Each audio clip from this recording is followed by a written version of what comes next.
Hello বন্ধুরা, আজকে আপনাদের দেখাবো কীভাবে খুব সহজে একটা ড্রিল মেশিন বানিয়ে ফেলবেন। চলুন শুরু করার পূর্বে আমাদের চ্যানেলকে সাবস্ক্রাইব করে অল বাটনে ক্লিক করে রাখুন।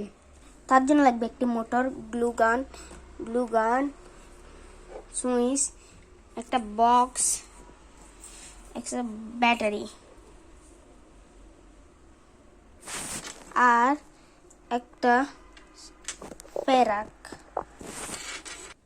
আর এরকম একটা কলমের নিয়ে তারপর আমরা এই মোটরের সাথে ইনিপটা লাগিয়ে দিয়েছি এবং এখানে দুইটা ক্লিপ লাগিয়েছি।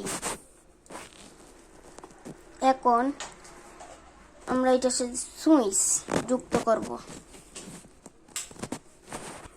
তারপর আমরা এখানে একটা কেচি দিয়ে এই জায়গায় একটু গর্ত করব। তারপরে আমরা এখানে এটার নিচে সুইচটার নিচে একটু করে এদিকে লাগিয়ে দিব।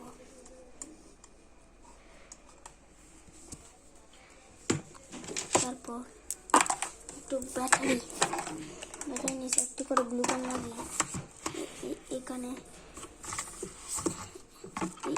লাগিয়ে দিব। লাগানোর পরে আমরা এই সুইচটার সাথে ব্ল্যাকটা লাগিয়ে দিলাম। এখন হলো এই মোটরের পরে আমরা এই মোটরের সাথে হালকা করে গ্লু গান লাগিয়ে দিলাম। তারপর আস্তে করে এটাতে ঢুকিয়ে দিলাম। হয়ে গেল আমাদের একটি ড্রিল মেশিন। এটার সাথে আমরা ব্ল্যাকটা দেখতে পারে তারপরে এটার সাথে লাগিয়ে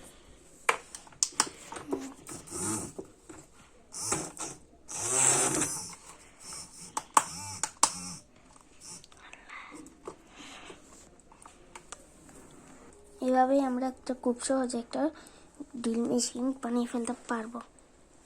এই পর্যন্তই আমাদের ভিডিওটি।